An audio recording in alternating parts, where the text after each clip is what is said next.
সবাইরে বলি ভাই, আমার বাবা চাচা মাঝ বয়সী, আমাদের প্রত্যেকের দেহে, আমাদের শারীরিকভাবে আল্লাহ তাআলার প্রত্যেকটা বিধান মানার শতভাগ যোগ্যতা আমাদের শরীরে আছে। আমাদের জন্য বর্ণনা করা, বুঝাইয়া বলার জন্য উপযুক্ত ব্যক্তি আছে, আমাদের দেখার জন্য কিতাব আছে। সব আল্লাহ জমিনের মধ্যে নিয়ম মাফিক রাখছেন। কোরআনে আছে প্রত্যেক জাহান্নামীকে আল্লাহ বলবে, বান্দা তোমার কি মনে পড়ে আমি তোমার দুনিয়াতে দুইটা জিনিস ঠিক মতো দিছি, তুমি ভাবো তো। এক নাম্বার প্রত্যেকটি আমল করার মতো হায়াত, সময়, সুযোগ আমি তোমাকে দিয়েছি। দুই, আমার পক্ষ থেকে ভয় প্রদর্শনকারী বান্দা, এক জমানা নবী রসুল, পরের জামানা উলামা আউলিয়া আমি তোমার কাছে পৌঁছাইছি। তুমি কি কারণে জাহান্নামী হলে? আওয়ালাম নুআম্মিরকুম মা ইয়াতাযাক্কারু ফীহি মান তাযাক্কারা। বলো না বান্দা, আমল করার মতো হায়াত, সময় আমি কি দেই নাই? দুপুর 1টা বাজে জোহরের আজান হইছে, বিকাল 4:30 বাজে আসরের আজান হইছে, অথবা 4:45 বাজে আসরের আজান হইছে। 3.5 ঘন্টা, 4.25 ঘন্টা পর্যন্ত আর আজান হয় নাই। তুমি কি ইচ্ছে করলে জোহরের নামাজ 10 রাকাত 12 রাকাত নামাজ এই 3.5 ঘন্টায় পড়তে পারতা না? কথা বলে না, পারতো না? আল্লাহ বলেন আমি কি সময় দেই নাই? তো বলেন 4:20 ফজরের আজান হইছে, 4:30 ফজরের আজান হইছে, সেই 5:10 ফজরের জামাত হইছে। সন্ধ্যা রাত 10টায় ঘুমাইছো, রাত 11টায় ঘুমাইছো, ধরে নাও 11টা বাজে ঘুমাইলা, 12টা, 1টা, 2টা, 3টা, 4টা, 5টা, বরাবর 6 ঘন্টা পরে আমি শুধু 4টা রাকাত নামাজ পড়তে বলছি। 4 রাকাত নামাজ পড়ার মতো হিম্মত তোমার হয় নাই। এত বড় মুনাফিক, এত বড় গাদ্দার বেটা কেমনে হইলি না ফরমান? এই মুসলমানের বাচ্চা বলো, মুসলমানের সন্তান তোরা যারা বেটা, একদিনও ফজরের নামাজ পড়ো না, কোন মুসলমানের বাচ্চা তুমি? না ফরমান?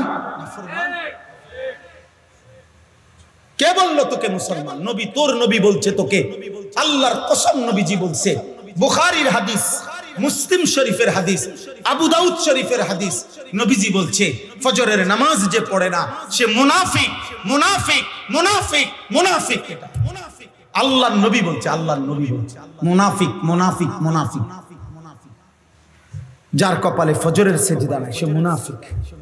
যিনি সুপারিশ করবেন তিনি বলছেন মুনাফিক। এবার হাসরের ময়দানে সুপারিশ করবে আপনার আব্বা, হ্যাঁ আপনার বাপে সুপারিশ করব, জান আপনি আপনার বাপের লগে থাকে, আপনার কোন বাবা আপনার সুপারিশ করবে দেখতাম আমরা, দেখব। বুঝেন নাই হিসাবটা? যিনি সুপারিশ করবেন তিনি কে?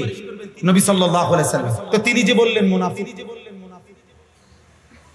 ইন্না আথকালা সালাতিন আলাল মুনাফিকিন সালাতুল ইশা ওয়া সালাতুল ফজর। নবী সাল্লাল্লাহু আলাইহি ওয়াসাল্লাম বলেন 2টা নামাজ যারা মুনাফিক তাদের জন্য পড়া কঠিন, এশার নামাজ, ফজরের নামাজ। নবীজি বলেন লা ইয়াশহাদুহুমা মুনাফিকুন, এশার নামাজ এবং ফজরের নামাজে মসজিদের জামাতে আসে না কে? মুনাফিকুন, মুনাফিক। না আমি পালন করা যায় কিনা এই নিয়ে ফিকির করছি, ফলে মা আজকে আমি জাহান্নাম। যদি এই 2টা করতাম, মনোযোগ দিয়ে শুনতাম আর দিমাগ আকল বুদ্ধি বিবেক খাটাইতাম, মা কুন্না ফি আসহাবিস সাঈর, তাহলে আজকে আমি জাহান্নামী হতাম। তো এই জন্য বললাম, যেই কোনো সময় মসজিদের ইমাম সাহেবের বয়ান, মাহফিলের বক্তার ওয়াজ, কোন খানকার আল্লাহওয়ালার বয়ান, দাওয়াত ও তাবলীগের সাথীদের বয়ান, মানে সরাসরি উপস্থিত যখন শোনার সুযোগ হয়, এই সুযোগটাকে সর্বোচ্চ গনিমত হিসাবে কাজে লাগানো উচিত। 1 নাম্বার হলো মনোযোগ দিয়ে শোনা উচিত। 2 নাম্বার শুনবার পরে কথাটা গ্রহণ করে ফিকির করা উচিত যে কতটুকু সম্ভব আমি চেষ্টা করি আমার আল্লাহর কথা আমার জন্যই, কোরআন এবং সুন্নাহ, ইসলামের যাবতীয় বক্তব্য আল্লাহ তাআলা আমাদের জন্য এজন্যই দিয়েছেন যে এভাবেই দিয়েছেন যে আমরা পারব। আমাদের শরীর, স্বাস্থ্য, পরিবেশ, আমাদের অবস্থা, পারিপার্শ্বিকতা সমস্ত কিছুর উপরে ভিত্তি করেই প্রত্যেক পরিস্থিতিতে পালন করতে পারবো আমরা। এভাবেই আল্লাহর বিধান সাজানো হয়েছে। আজকে 1450 বছরে পৃথিবীর কেউ কোনোদিন কোথাও কোনো পরিবেশে আল্লাহর বিধান পালন করা সম্ভব না, এরকম কোনো পরিস্থিতি হইতে পারে না। বরং আল্লাহ তাআলা প্রত্যেকটা বিধান আমাদের শরীর, স্বাস্থ্য, পরিবেশ, অবস্থা, প্রেক্ষাপট, চাহিদা, অবস্থার ভিত্তিতেই আল্লাহ তাআলা আমাদের জন্য বিধান দিয়েছেন। কোরআনুল কারীমের মধ্যে আছে, আল্লাহ তাআলা বলেন, ইউরিদুল্লাহু বিকুমুল ইউসরা। ওই ছেলে, এই বেটা ফালতু কোথাকার, এখান থেকে ওঠ, এই বেটা,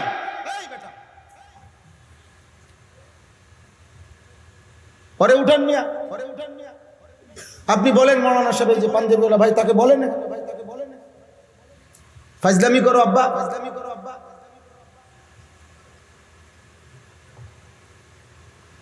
এখন মাথা নোয়াইলে কি লাভ হবে? আমি তো দেখছি বাপ।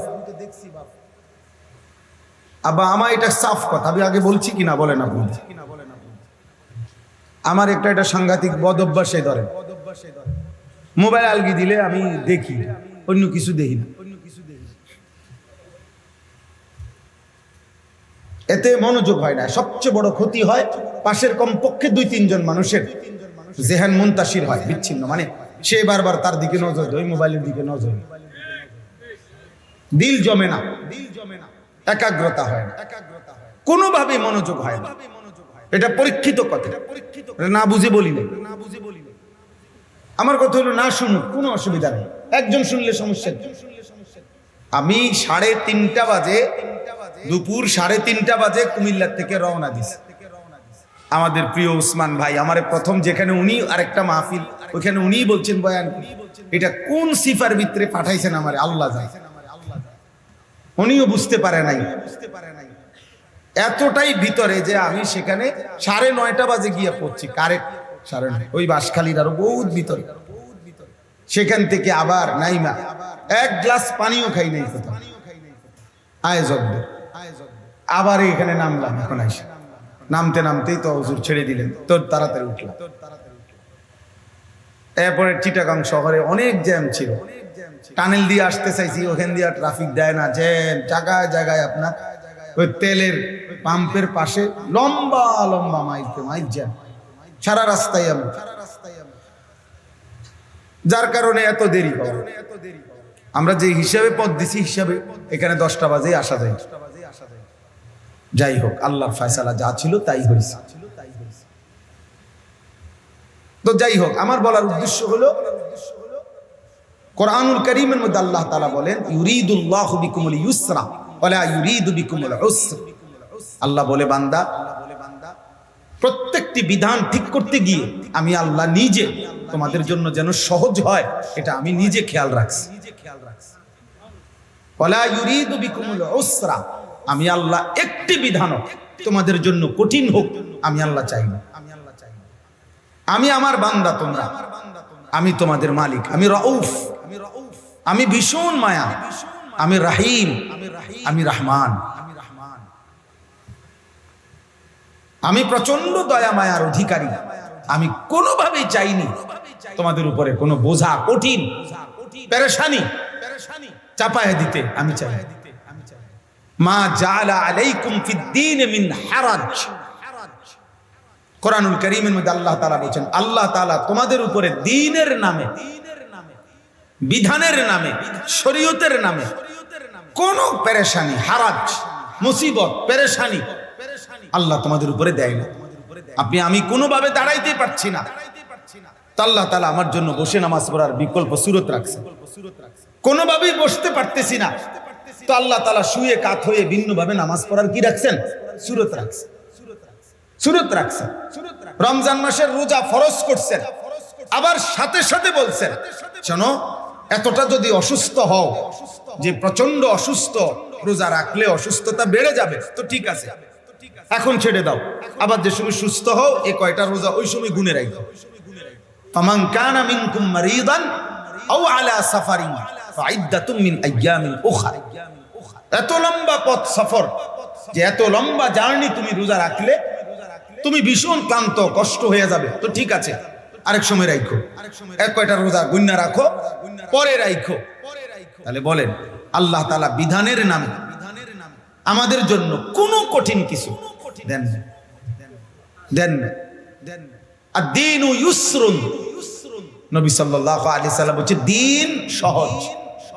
দিন পালন করা কি বলেন না, সহজ সহজ সহজ। নবীজি সাল্লাল্লাহু আলাইহি সাল্লাম বলেছেন মা মিন মাউলুদিন ইল্লা ইউলাদু আলাল ফিতরা। প্রত্যেকটি মানব সন্তান জন্মলগ্নেই আল্লাহকে মানার, দিন মানার স্বভাবজাত সৃষ্টিগত যোগ্যতা নিয়েই ভূমিষ্ঠ হয়। আল্লাহ তাআলা কোরআনুল কারীমের মধ্যে বলছেন আমি আল্লাহ তাআলা মানুষকে সৃষ্টি করেছি, আবার আমি আল্লাহই তাকে পরীক্ষা করছি, আবার পরীক্ষায় পাশ করার উপযোগী দুইটা জিনিস আমি তাকে দিছি। এক, আমি তার শরীর স্বাস্থ্য এভাবে বানাইছি যেভাবে সমস্ত ইবাদত পালন করতে পারে। আবার আমি এই পরিমাণ হেদায়েতের বাণী এবং আমার পক্ষ থেকে প্রতিনিধি পাঠাইছি যাতে করে আমার সমস্ত বিধান সে পূর্ণ বুঝতে পারে।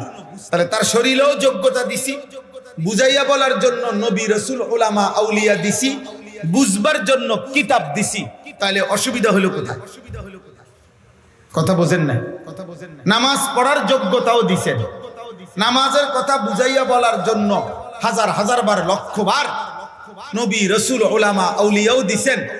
নামাজ কেমনে পড়বে কোরআন সুন্নাহর মধ্যে তা বিস্তারিত বর্ণনাও করে দিছেন। তাহলে অসুবিধা করলো কোথায়? আজকে যদি এমন হইতো যে আমার কোমরে বাঁকা হয় না, আমি নিচের দিকে মাটিতে নুইতেই পারি না, আমার বানাইছে তাল গাছের মতো সোজা, এখন আমারে বলতেছে রুকু দিতাম, আমারে বলতেছে সেজদা দিতাম, তাহলে না এটা জুলুম হইতো? এখন আমাদের দেহের মধ্যে রুকু করার, সেজদা করার যোগ্যতা আছে? কথা বলে না? আল্লাহ এটাই বলছে, বান্দা আমি তোমার শারীরিক যোগ্যতাও দিছি, তোমার জন্য পথ প্রদর্শকও দিছি, তোমার জন্য কিতাবও দিছি।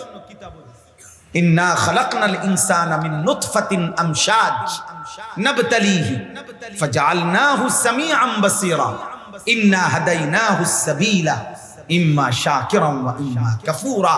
এবার আমি দেখতেছি যে আমি সব ব্যবস্থাপনা দিছি, শরীরে আমলের যোগ্যতা দিছি, বুঝাইয়া বলার জন্য কিতাব নবী পাঠাইছি, বুঝবার জন্য কিতাব দিছি। এবার আমি দেখতেছি আমি আল্লাহর প্রতি, তোমরা আমার হুকুমের প্রতি তোমরা কে কে কৃতজ্ঞ আর কে কে নাফরমান। আর শুনো, কৃতজ্ঞ হলো পুরস্কার রাখছি, নাফরমান হলো শাস্তি।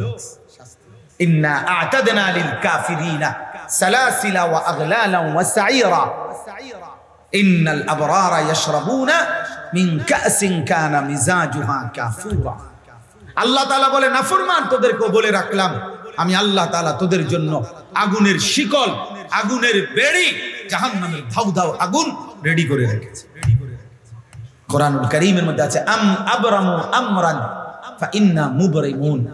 অর্থ হলো হে নাফরমান, তোকে শাস্তি দিতে দিতে দিতে গিয়ে আমি আল্লাহ জাহান্নামে কি কি শাস্তি দেব, আমার শাস্তির সবকিছু আমি প্রস্তুত করে রেখেছি।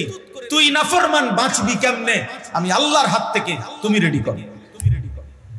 এই আয়াতের অর্থ আল্লাহ চ্যালেঞ্জ করছে, বেঈমান তুই আমার হাত থেকে কেমনে বাঁচবি, তোর ব্যবস্থা তুই করিস। 365 দিনে খোদার এক বছরে কোনদিন একদিনও যেই নাফরমান একদিনও ফজরের নামাজ পড়লো না, হে নাফরমান, মানুষের ঘরে পশুরূপী এই জানোয়ার, তুমি আল্লাহর হাত থেকে কেমনে বাঁচবা তুমি মনে রাখো। তোর পৃথিবীর দুষ্ট শয়তান যত বন্ধু আছে ওদেরকে জিজ্ঞেস করে নিস যে দোস্ত আমারে যখন ফিরবে তোরা সঙ্গে থাকিস। 30 বছরের সুদখোর ওরে বইলেন আল্লাহর হাত থেকে সে কেমনে বাঁচবে, সেজন্য কি রাখে, ব্যবস্থা রাখে। হ্যাঁ, দিনের পর দিন মিথ্যা, চুরি, সুদ, কিস্তি, মদ, জুয়া, নারী, ছবি, অশ্লীল দৃশ্য, হারাম জিন্দেগি, অবৈধ উপার্জন। আল্লাহ বলে নাফরমান, ঠিক আছে, আমি বুঝছি তুমি আমার লগে যুদ্ধ লাগছো, তুমি আমার লগে যুদ্ধ লাগছো, তুমি আমার সাথে টেক্কা দিছো, আমি তোমাকে আদেশ করেছি, তুমি আমারে বুড়া আঙ্গুল দেখাইতেছো, তুমি আমারে পাত্তা দাও না, ঠিক আছে, অসুবিধা নাই, তোর সাথে আমি যুদ্ধ ঘোষণা দিলাম, যা। ফাদানু বিহারবিন মিনাল্লাহি ওয়া রাসূল, নাকি হুজুর? কোরআনুল কারীমের আয়াত। আল্লাহ বলছে, হে সুদখোর, তোর সাথে আমি আমার রাসূলকে নিয়ে আমি আল্লাহ যুদ্ধের ঘোষণা দিলাম, ঠিক আছে, লড়াই কর, লড়াই কর বেঈমান, আমি দেখব, ঠিক আছে, আমি দেখব না, ঠিক আছে, আমি নিষেধ করছিলাম, তুমি পাত্তা দিলা না, ঠিক আছে, তুমি সুদ খাও, কিস্তি খাও, ঘুষ খাও, তবে মনে রাখিস বেঈমান, আমি আল্লাহর সাথে যুদ্ধ করছো, আমার রাসূলের সাথে যুদ্ধ করছো, এই যুদ্ধের ফলাফল তুমিও দেখবা, আমি আল্লাহ দেখাবো। হ্যাঁ দোস্ত, এজন্য মস্কারি না কর, আল্লাহর সাথে তামসা করলে কেউ টিকবে না। ওয়া আসিররু কাওলাকুম আবিজহারু বিহি ইন্নাহু আলিমুম বিযাতিস সুদূর। আল্লাহ বলেন, আস্তে বললেও আমি শুনি, জোরে বললেও আমি শুনি, হৃদয়ের ভিতরে গোপন রাখলেও আমি জানি। আমার আড়াল করবা কেন? ওমা তাকুনু ফি শা'নিন ওমা তাতলু মিনহু মিন কুরআনিন ওয়ালা তা'মালুনা মিন আমালিন ইল্লা কুননা আলাইকুম শুহুদান ইয তুফিদুনা ফীহ। আল্লাহ বলে, বান্দা তুমি যখন যেখানে থাকো না কেন, আমার কোরআন যখনই পড়ো না কেন, যেই কোনো আমল করো না কেন, যাই করো, খোদার কসম আল্লাহ বলে, বান্দা তুমি যখনই করতে থাকো ভালো কিংবা মন্দ, ইল্লা কুননা আলাইকুম শুহুদান, আমি তোমার সামনেই থাকি, আমি দেখতেই থাকি। রাত গভীরে যখন উলঙ্গ নারী দেখো, তখন আমি তোমাকে দেখতে থাকি, গভীর রাতে যখন তাহাজ্জুদের সেজদায় কাঁদো, আমি তখনও দেখতে থাকি, আমি দেখি বান্দা, আমি সামনেই থাকি। আলাম ইয়ালাম বিআন্নাল্লাহা ইয়ারা, আল্লাহ বলে, আমার বান্দা কি জানে না যে আমি তাকে দেখি। ওয়া না'লামু মা তুওয়াসওয়িসু বিহি নাফসুহু, আমি হৃদয়ের একদম শেষ গভীরে যা আছে তাও জানি।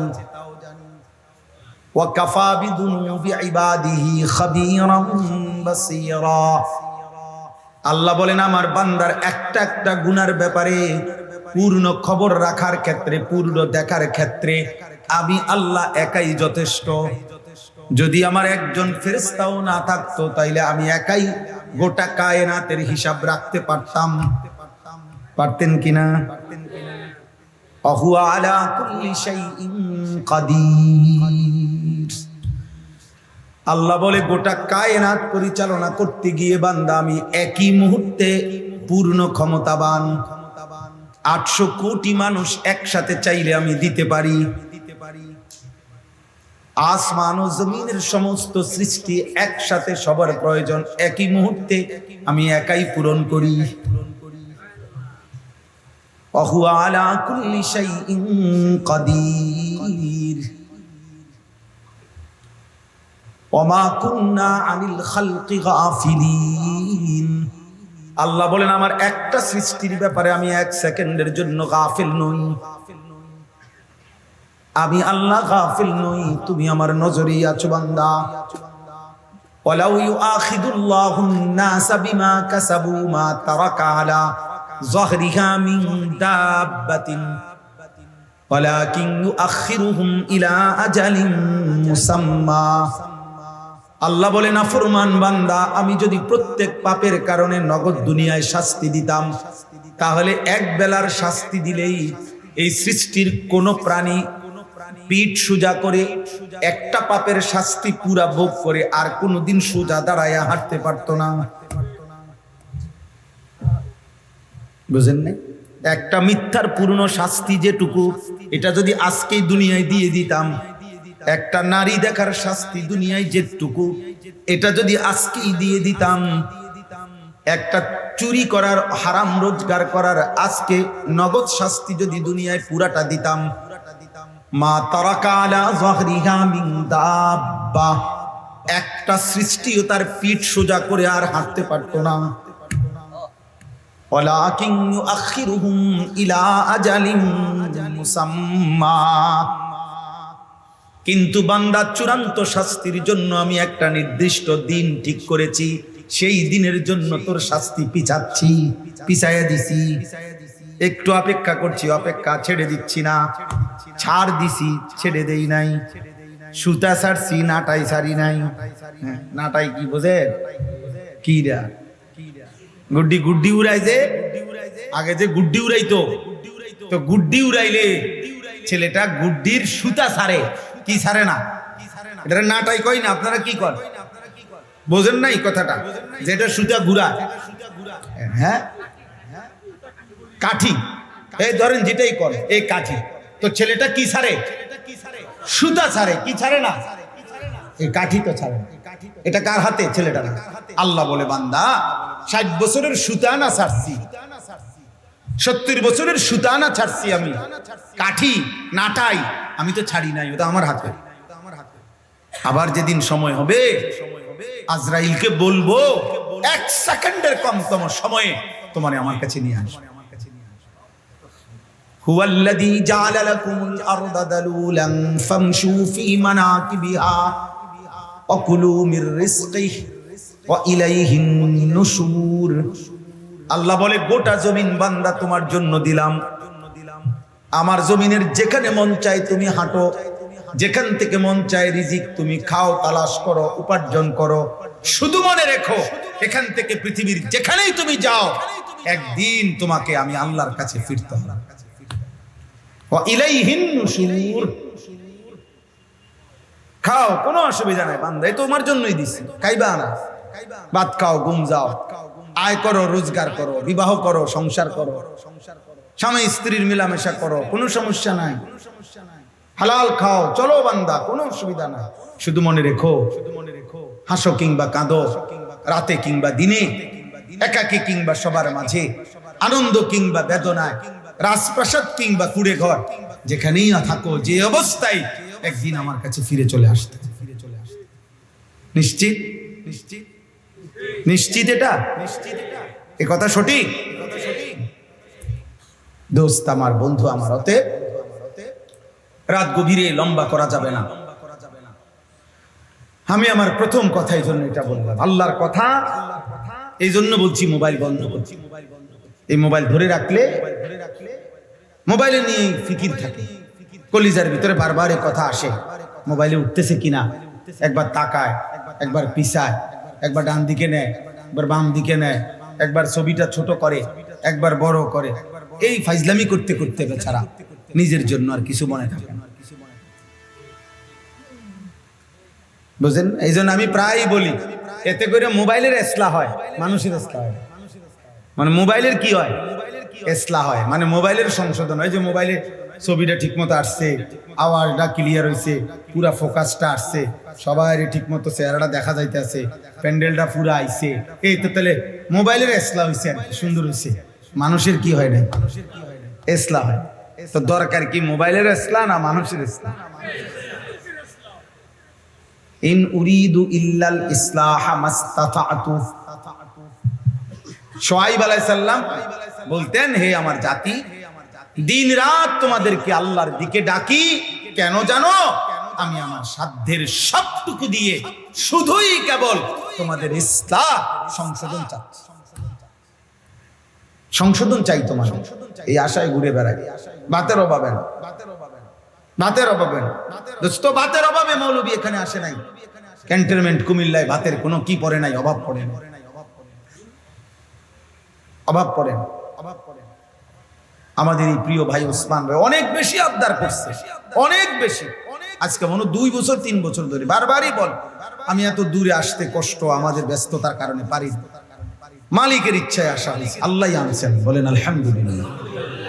আর যদি কোনোদিন দেখা নাও হয়, দোস্ত আমার, ভাই আমার, বন্ধু, ইচ্ছে হলে দেখা হবে, মালিকের ইচ্ছা হলে। কিন্তু আমি প্রথম কথাইটা বলি, আমাদের শরীরে, আমাদের জীবনে, তোমরা কিশোর ভাই, যুবক ভাই, নওজোয়ান ভাই, অনেক তালেব ইলম আছে মনে হইতেছে, মাশাআল্লাহ, সবাইরে বলি ভাই, আমার বাবা চাচা মাঝ বয়সী, আমাদের প্রত্যেকের দেহে, আমাদের শারীরিকভাবে আল্লাহ তাআলার প্রত্যেকটা বিধান মানার শতভাগ যোগ্যতা আমাদের শরীরে আছে।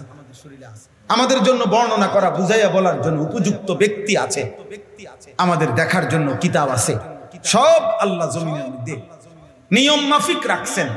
কোরআনে আছে প্রত্যেক জাহান্নামীকে আল্লাহ বলবে, বান্দা তোমার কি মনে পড়ে আমি তোমারে দুনিয়াতে দুইটা জিনিস ঠিক মতো দিছি, তুমি ভাবো তো।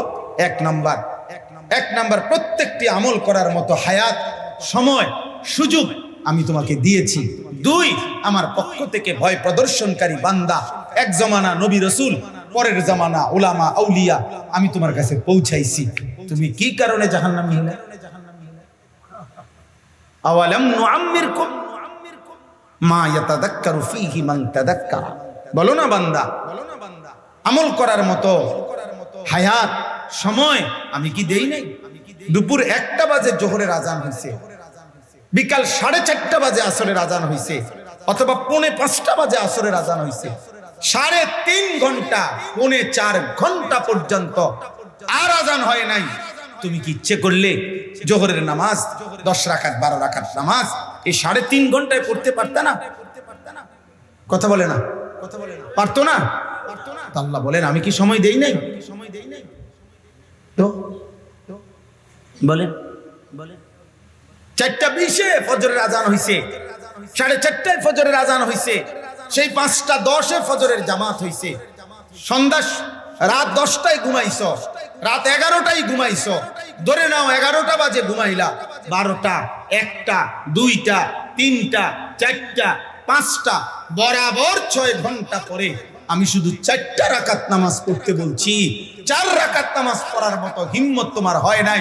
এত বড় মুনাফিক, এত বড় গাদ্দার বেটা কেমনে হইলি না ফরমান?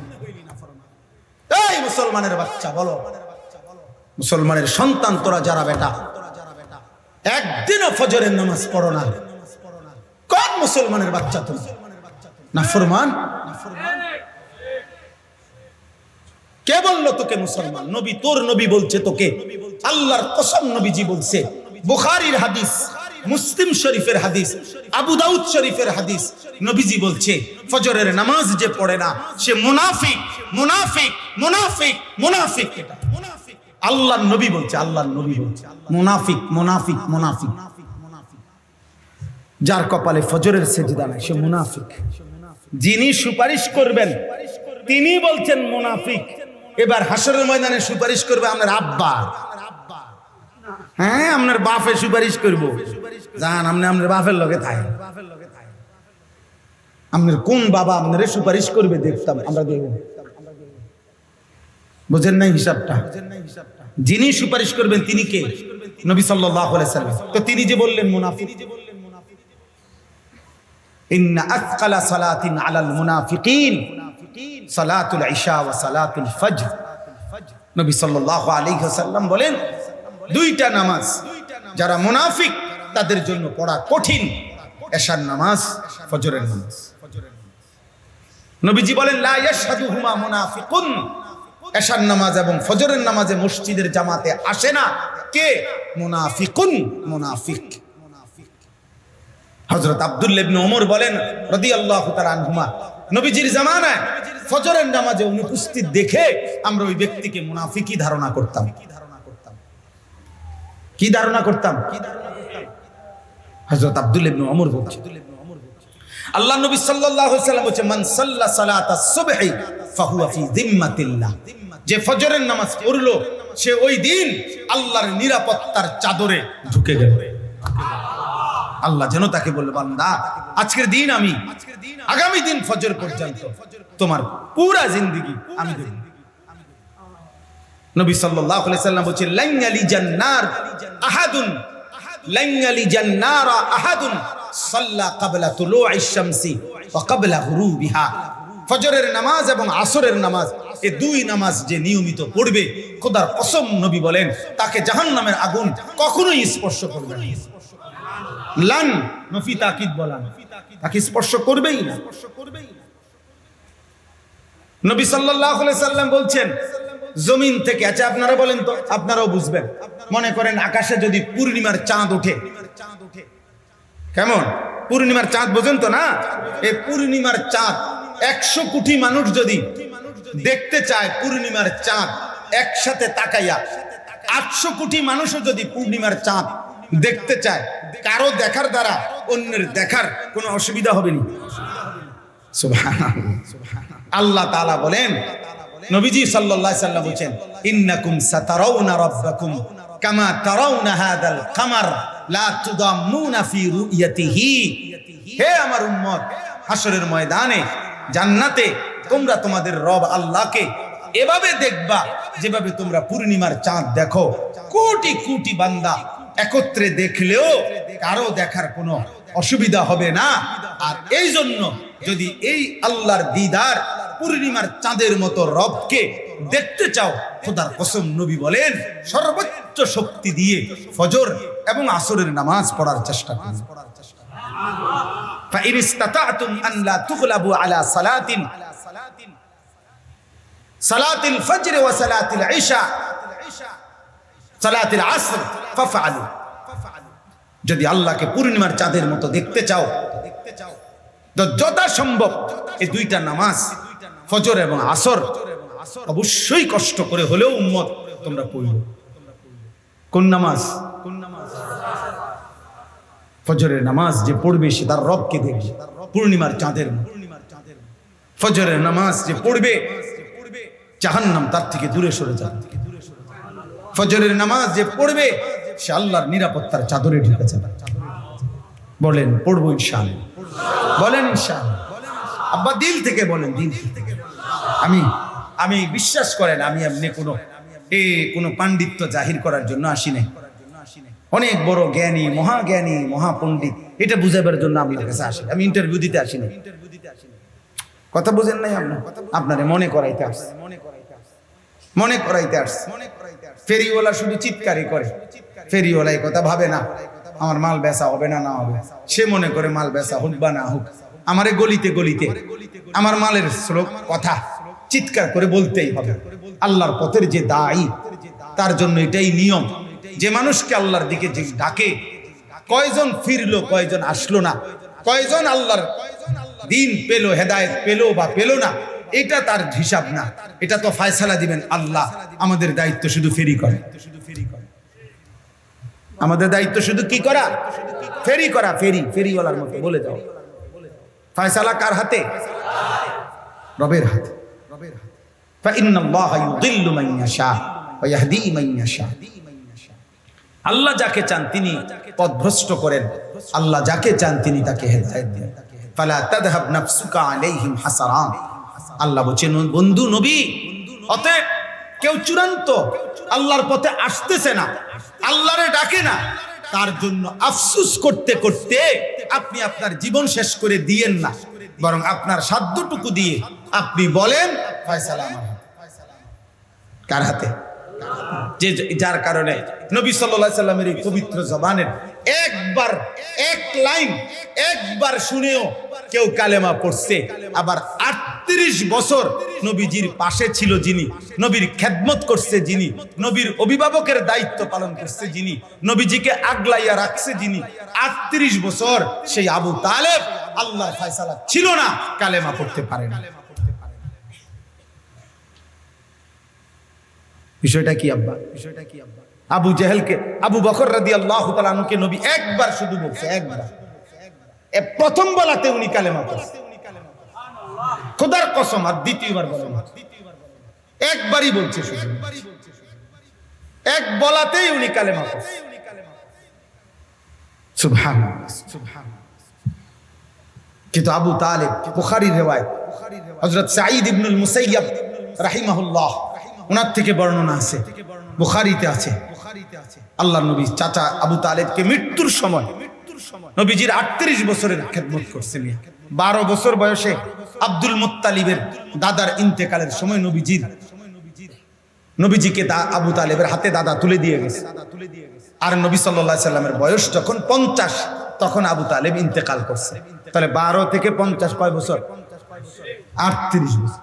এই 38 বছর নবীজিকে আগলাইয়া রাখছে কিন্তু 38 বছরের ভিতরে 10 বছর তো নবীজির দাওয়াতের সময়, 50 বছর বয়সে ইন্তেকাল করিলে তো নবী সাল্লাল্লাহু আলাইহি সাল্লাম 40 বছর বয়স থেকে কালেমার দাওয়াত শুরু করছে না? তাহলে এই 10 বছরে কত হাজার বার বলছে, কত শতবার বলছে, শেষ মৃত্যুর সময়ও বলছে কুল লা ইলাহা ইল্লাল্লাহ কালিমাতান আশহাদু লাকা বিহা ইনদাল্লাহ। চাচা একবার বলেন লা ইলাহা ইল্লাল্লাহ, কালেমাটা একবার পড়েন, আমি এই কালেমাটা সাথে নিয়ে কিয়ামতের দিন আপনার পক্ষে আল্লাহর নিকট সাক্ষ্য দেব। আল্লাহর নবী সাল্লাল্লাহু আলাইহি সাল্লাম এভাবে হাদিসের ইবারত হলো না আবু তালেব হাত্তা মাতা, আবু তালেবের মৃত্যু হলো, অথচ তিনি এ কথা বলতেই ছিলেন যে আমি আব্দুল মুত্তালিবের, আমার পূর্বপুরুষের দ্বীনের উপরেই আছি, আমি তোমার কালেমা করব। এই জন্য চলেন ভাই, এটা দরকার, এটা আমাদের জীবন।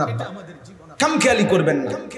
অনেক কষ্টের একটা আয়োজন, একটা মাহফিল, অনেক ভালোবাসার আয়োজন। কারো 5 টাকা, কারো 10 টাকা, কারো 20 টাকা, কারো দোয়া, কারো ভালোবাসা, হ্যাঁ, কারো সহযোগিতা, আন্তরিকতায় একটা মাহফিল হয়। অনেক শ্রম, বক্তা, দাওয়াত দেওয়া, প্যান্ডেল, মাইক, হ্যান্ডবিল, কত কিছু দিয়া একটা মাহফিল, অনেক আশা নিয়ে আসা। উদ্দেশ্য কলিজার ভিতরে যেন আখিরাতের ভয় আসে, ফিকির আসে, যেন হৃদয়ে যেন কিছু না কিছু ভাবনা আসে। আজকে এই আমি 2টা কথা বলে ফেললাম। 1 নম্বর কথা হলো আমরা প্রত্যেকেই মনোযোগ দিয়ে গ্রহণ করার নিয়তে আল্লাহর কথা শুনবো, শুনবার পরে ওই কথা নিয়ে ভাববো। বলেন কি কইছি? 1 নম্বর কি বলছি? এবং শোনা কথার উপরে কি ভাবতে হবে। আগে আপনি ফালাই দিয়ে রাহো চাই হুজুররে এগুলা কইবই, এত কথা শুনতে পারা যেত না। এরকম বেয়াদব আছে না? বলেন না কেন?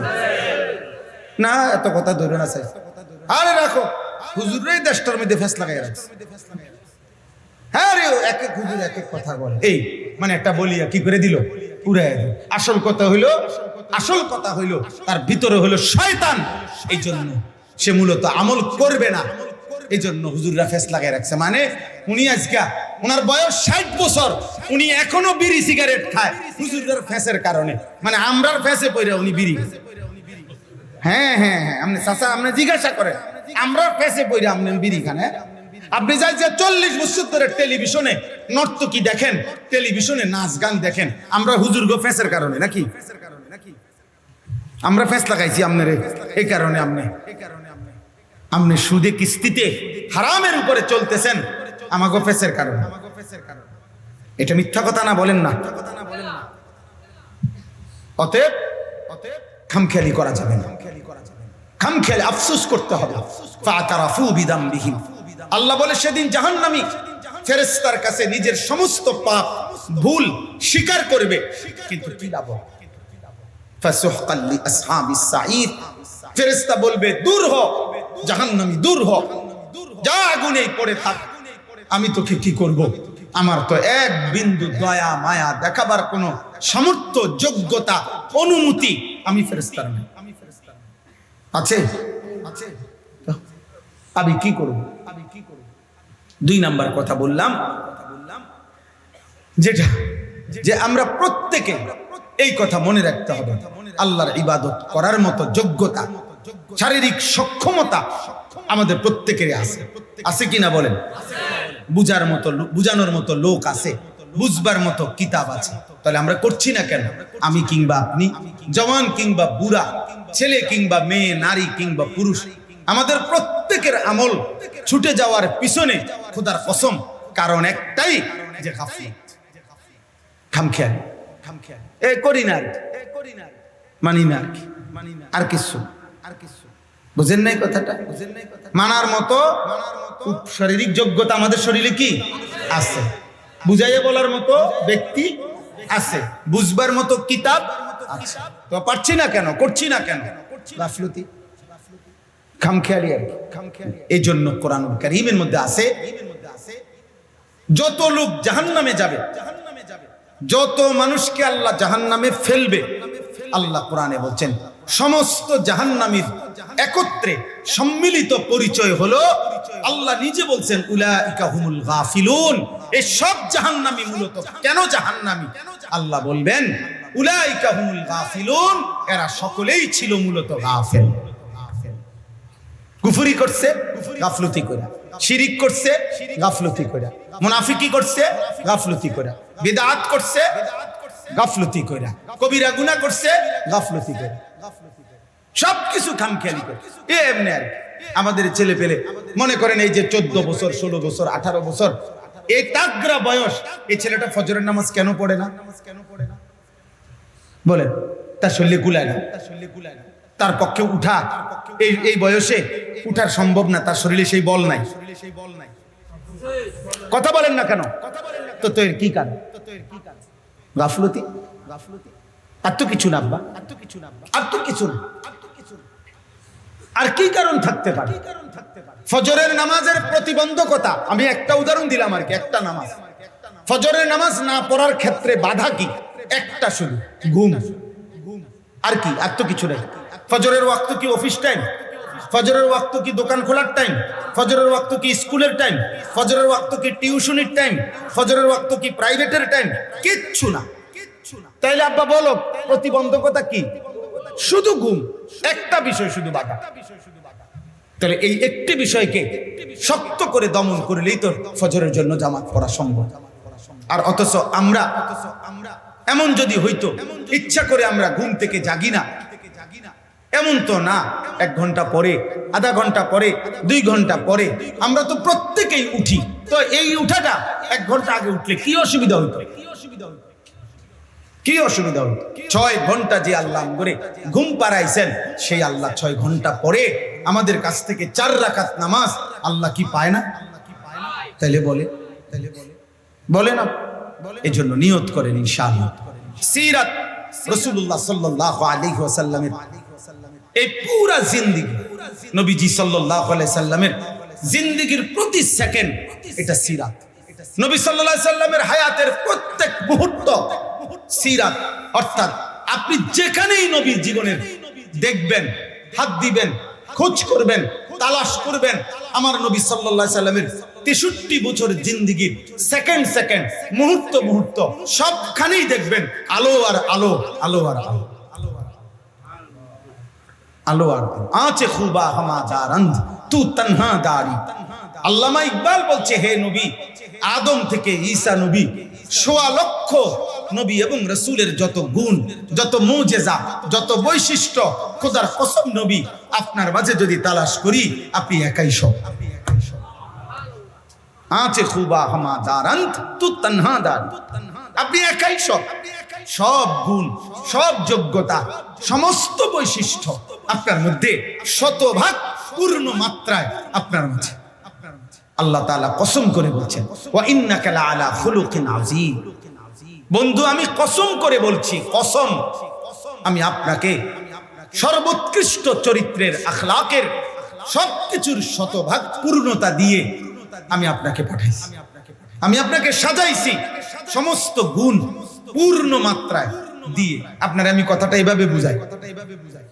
মনে করেন আপনি এই কাগজের মধ্যে 100টা গুণ লেখেন। গুণ মানে সততা, যেমন এটা একটা গুণ কিনা, বুঝেন নাই? বীরত্ব, এটা একটা গুণ কিনা? ধৈর্য, এটা একটা গুণ কিনা? পরোপকার মানে অন্যের উপকার করা, এটা একটা গুণ কিনা? গুণ। এরকম আর কি। মানুষ যে উত্তম গুণাবলী বলে যেটারে, এই উত্তম গুণাবলী 100টা আপনি লেখেন, একটা একটা করে যা হইতে পারে। এইবার প্রত্যেকটা গুণকে সততা, তাকওয়া, ন্যায়পরায়ণতা, সাহসিকতা, ধৈর্য, মহানুভবতা, কথার কথায় প্রত্যেকটি গুণকে বলেন, হে গুণ, তোমার সর্বোচ্চ গুণটা কেমন হইতে হয়, এই গুণের একটা নমুনা একজন তুমি আমারে দেখাও। এই 100টি গুণকে যদি প্রত্যেকটাকে বলেন সর্বোচ্চ তোমার গুণটা কেমন হলে সর্বোচ্চ হয়, ওইটা আমগরে একটা স্যাম্পল দেখাও, নমুনা দেখাও। খোদার কসম 1000 না 1,00,000 গুণকেও যদি বলেন, প্রত্যেকবার যার আকৃতি ভেসে উঠবে সর্বোচ্চ নমুনা হিসাবে তিনি একজন, তিনি মুহাম্মদ সাল্লাল্লাহু আলাইহি ওয়াসাল্লাম। ইন্নাকা লাআলা খুলুকিন আযীম। সততাকে বলে তুমি শ্রেষ্ঠতম কেমন, বলবে আমি মুহাম্মদ। তাকওয়াকে বলেন সর্বশ্রেষ্ঠ তাকওয়া কেমন, মুহাম্মদ। ধৈর্যের শ্রেষ্ঠ কেমন, মুহাম্মদ। সততার শ্রেষ্ঠ চরিত্র কেমন, মুহাম্মদ। মানবিকতার শ্রেষ্ঠ নমুনা কে, মুহাম্মদ। প্রতি গুণে সেরা যিনি, 1 নম্বর যিনি, তিনি আমাদের নবী সাল্লাল্লাহু আলাইহি ওয়াসাল্লাম। বাহ বাহ, কেমন সম্পদ, কেমন নিয়ামত, কি বড় আজিমুশ শান নিয়ামত দিলেন আল্লাহ আমাদেরকে। লাকাদ মান্নাল্লাহু আলাল মুমিনিন ইয বাআসা ফীহিম রাসূলাম মিন আনফুসিহিম। আল্লাহ বলে, মুমিন ঈমানদাররা বিশ্বাস করো বান্দা, আমি আল্লাহ তোমাদের উপরে আমার সবচেয়ে বড় দয়া, আরবিতে মান্নুন বলা হয় এমন দান, এমন অনুগ্রহকে, যেই অনুগ্রহ দিয়ে বড় থেকে বড় ব্যক্তিও খোঁটা দিতে পারে। বেটা তোর একটা দেওয়ার মতো জিনিস দিস, সামান্য জিনিস দিয়ে খোঁটা দিলে মানুষ কয়, হ্যাঁ রে বেটা বহন কদ্দুর খাওয়াইছ, খোঁটা দিয়ে লাইলা। মনে করেন আপনি হেরে 10 টাকার বন খাওয়াইছে, 1 কাপ চা খাওয়াইয়া 1 সপ্তাহ পরে হেরে হয়তো ডাক দিছে, ডাক দিয়া চল দোস্ত একটু যাই, সে হয়তো বলছে যে না যাইতাম না। তো এই লোক বলতেছে মানুষ নাই ও অনার, স্বার্থপর মানুষ। হ্যাঁ আরে ভাই কি হইছে, আরে মিয়া বিশ্বাস করেন তারে গত শনিবারে তারে আমি নিজে 10টা টাকার বন খাওয়াইলাম, চা খাওয়াইলাম। আজকে 1টা সপ্তাহ না যাইতে, কদ্দুর আইতে বললাম আমার সাথে যাইতে, হে রাজি না। কেমন স্বার্থপর মানুষ। তো অন্য মানুষে বলবে যে এটা আমার তো 10 টাকা খাওয়াইয়া এত বড় খোঁটা দিয়ে লাইলা, আর তুমি যদি 100 টাকা খাওয়াইতা তো হেরে মাথাত করে বাইত নি টাকা। তাহলে এমন ছোটখাটো বিষয় দিয়ে তো কি দেওয়া যায় না, বলার মতো কিছু না।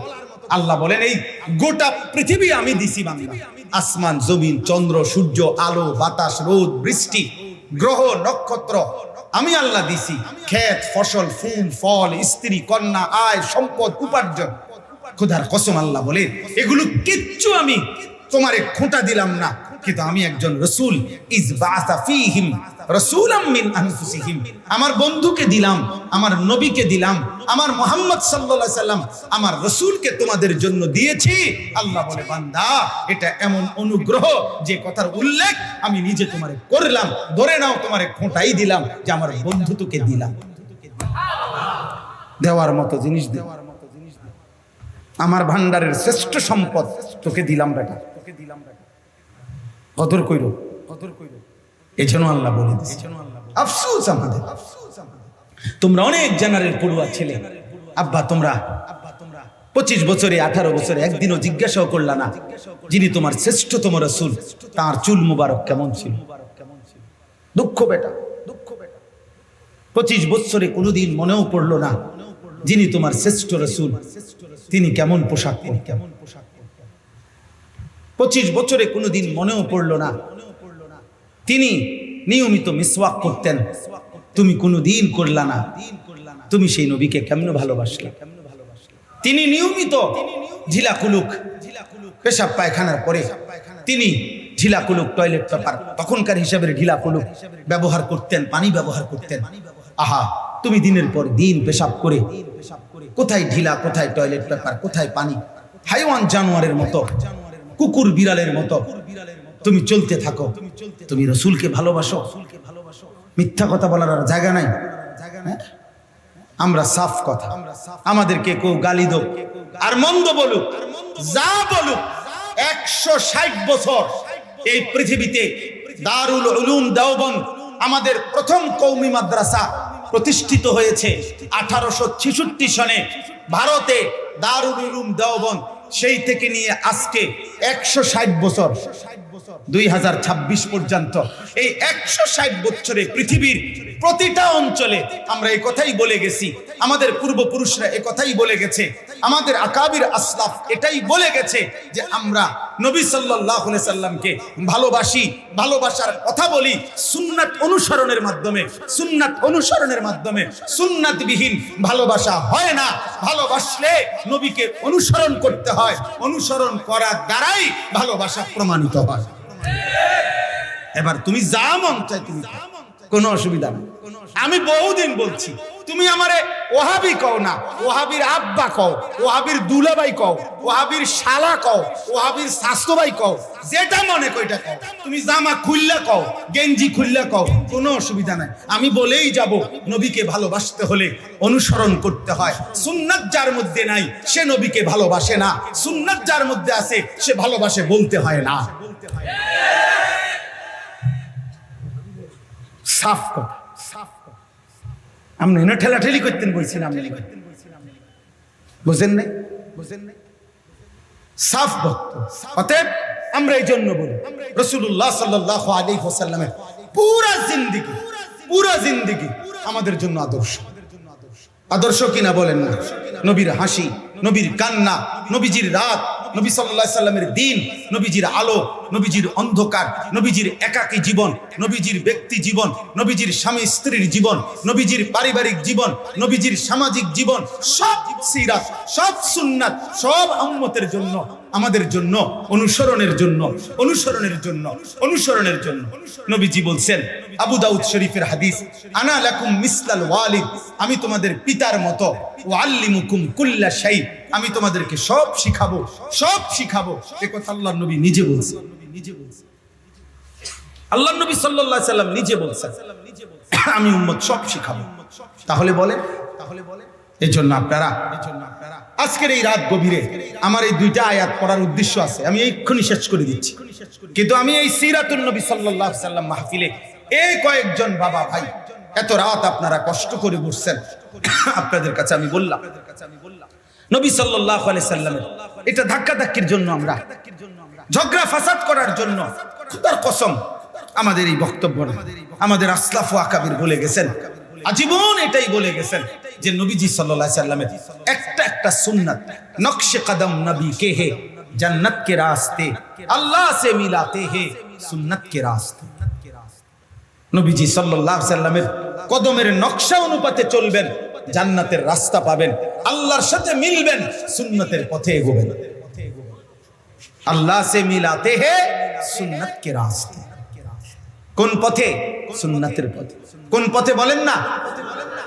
নবী সাল্লাল্লাহু আলাইহি সাল্লামের হাসি, কান্না, আনন্দ, বেদনা, ইবাদত, বন্দিগি, হালাল হারাম, জায়েজ না জায়েজ, পাক নাফাক, করণীয় বর্জনীয়, আদেশ নিষেধ, সব বেলায় নবী সাল্লাল্লাহু আলাইহি সাল্লামেরটা কেমন ছিল, তিনি কি বলেছেন, এইটা মনে করা, এটা জেনে নেওয়া, সাহাবায়ে কেরামের আখলাক আদর্শ, সাহাবায়ে কেরামের বর্ণনা, সাহাবায়ে কেরামের নীতি আদর্শ, নবীজির থেকে যা গ্রহণ করেছেন, বলেছেন, আমল করেছেন, তা জমা নিজের জীবনে নেওয়া, বাস্তবায়ন করা, এটাই আহলে সুন্নাত ওয়াল জামাত, এটাই সিরাত, এটাই নবী সাল্লাল্লাহু আলাইহি সাল্লামের জিন্দেগি, এটাই আলোচ্য বিষয়, এটাই আমাদের অনুসরণ।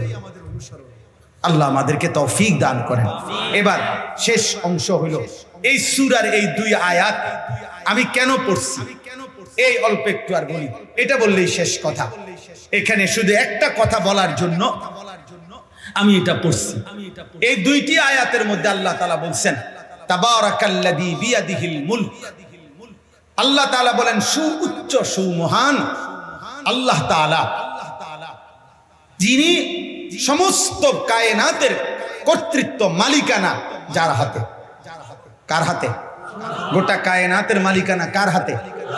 অহুয়া আলা কুল্লি শাইইন কাদির। এবং তিনি সমস্ত সৃষ্টির উপরে তিনি পূর্ণ, একই মুহূর্তে পূর্ণ ক্ষমতাবান।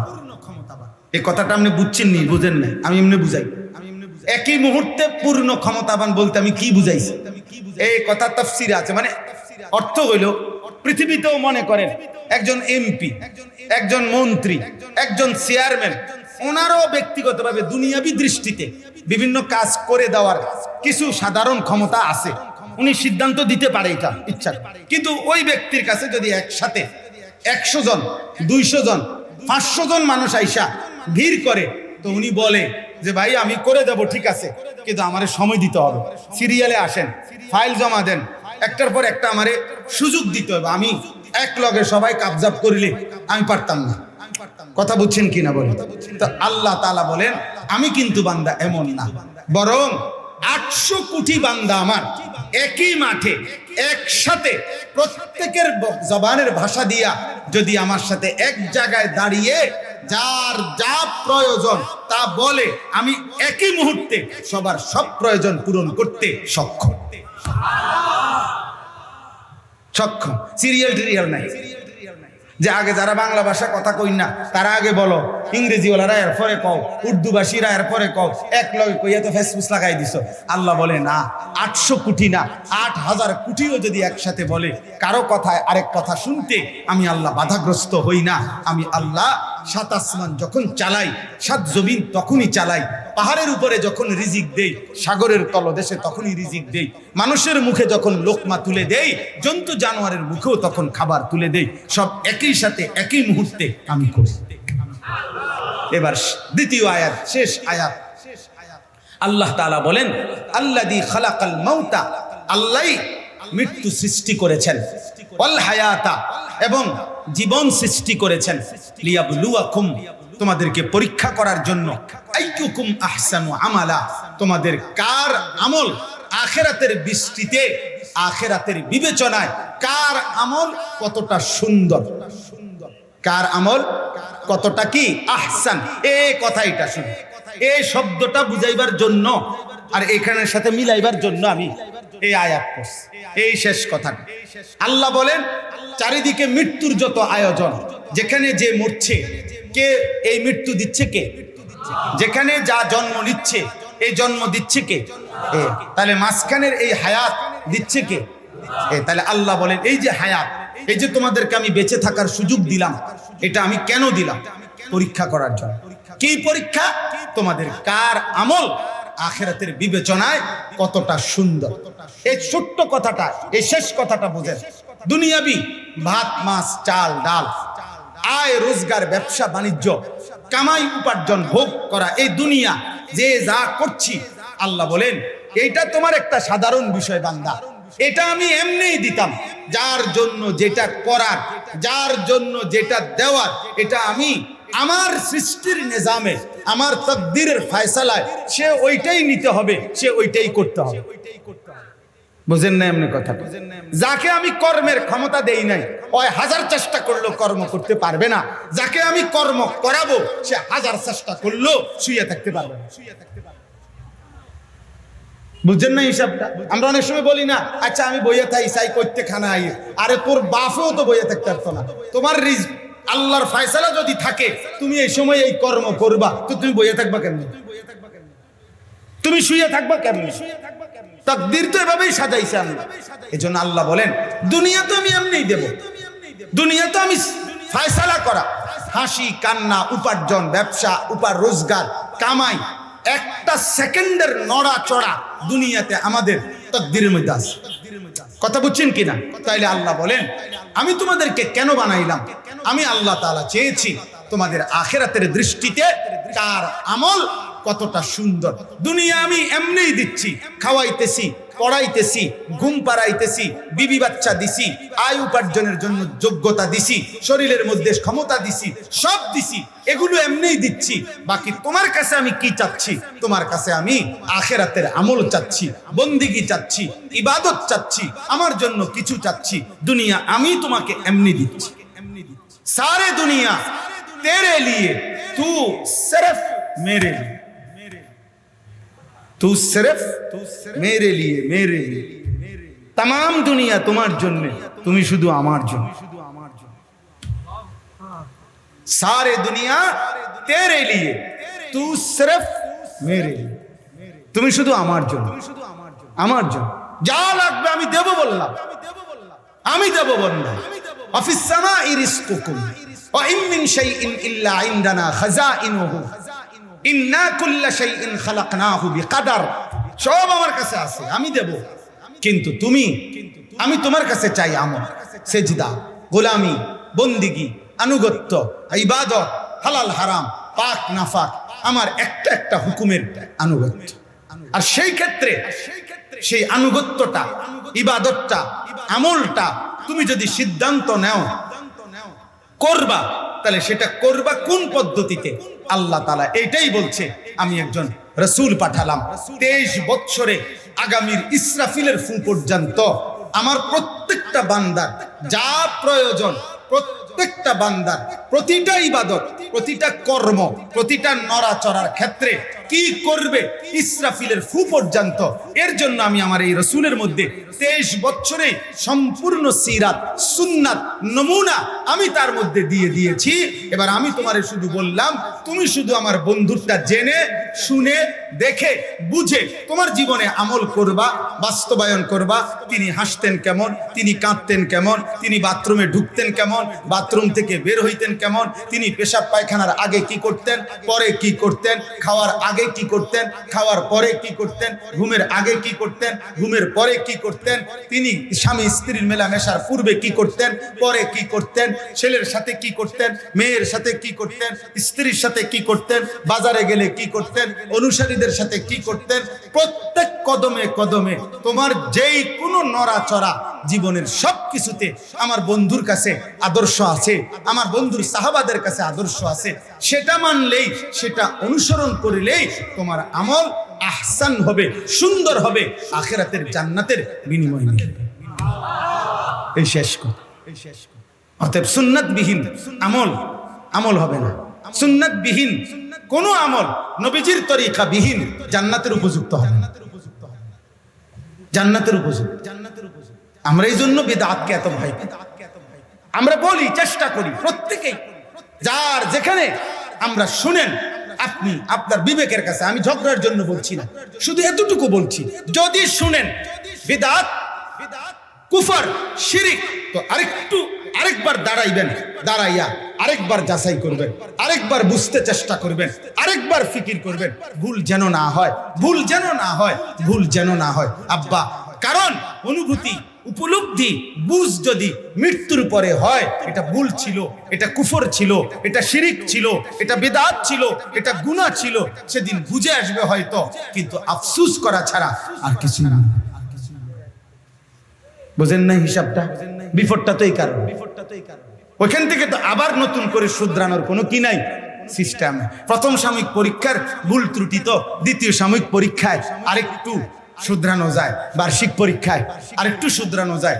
গত বছরের পরীক্ষার খারাপ রেজাল্ট, ইচ্ছা করলে পরের বছর আরেকটু ভালো করে পড়ালেখা করে ভালো ফলাফল আশা করা যায়, কিন্তু আখিরাতের ফলাফল তো আরেকবার সুযোগ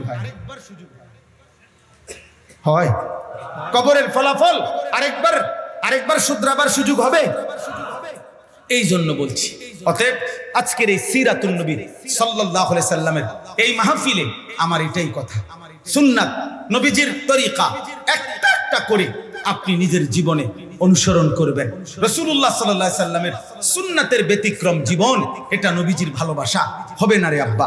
আরো বললে হবেন, এই জগরাই করা যাব, আমনে আমারে গালি দিলেন, আমি আমনেরে গালি দিলাম, আমনে আমারে একটা ঠেলা মারিয়ে কথা কইলেন, আমনেরে আমি একটা কইলাম, আমনে আমার একটা গুতা দিলেন, আমনেরে আমি একটা খোঁচা দিলাম, এই ঠেলা ঠেলি জগরাজাটি কইরা আমি আপনি হয়তো দুজনই কবরে চলে যাব, কিন্তু আখিরাতের ময়দানে আফসোস ছাড়া আর কিছু জুটবে না। তাইলে চলেন প্রত্যেকে, যে যার কাছে থাইকা হোক, সারা বাংলাদেশের সমস্ত মানুষ আমার কাছে মুরিদ হইতে হবে, অমুকের কাছে মুরিদ হইতে হবে, বিষয়টা এটা না, বরং আল্লাহ এবং তার রাসূলের কথা আমাদের ঠিক করে আমল করতে হবে, এটা জরুরি। যেখানে যাইয়া পারেন, যার কাছে যাইয়া পারেন, নিজের আমল সুন্নাত মোতাবেক করবেন। বলেন ইনশাআল্লাহ, বলেন ইনশাআল্লাহ, বলেন ইনশাআল্লাহ। আল্লাহ তাআলা আজকের এই সিরাতুন নবী সাল্লাল্লাহু আলাইহি সাল্লাম মাহফিলে আমাদের কলিজার ভিতরে নবী সাল্লাল্লাহু আলাইহি সাল্লামের প্রকৃত ভালোবাসা, সুন্নাতের ভালোবাসা দান করেন। আল্লাহ তাআলা এই মাহফিল কবুল করে নেন। আল্লাহ তাআলা আপনাদের ফিকির মেহনত কবুল করেন। উসমান ভাই বললেন, এখানে মাদ্রাসা পড়ছেন না করবেন? করবেন। আল্লাহ তাআলা তৌফিক দান করেন। যাদের সম্পৃক্ততা আছে, যারাই পারেন, প্রত্যেকে দ্বীনি কাজের মধ্যে, যেখানেই মসজিদ, যেখানেই মাদ্রাসা, যেখানেই দ্বীনি খেদমত, খোদার কসম সেখানেই আপনি জুড়ে দিবেন কিছু না কিছু ভাবে আপনার অংশগ্রহণ।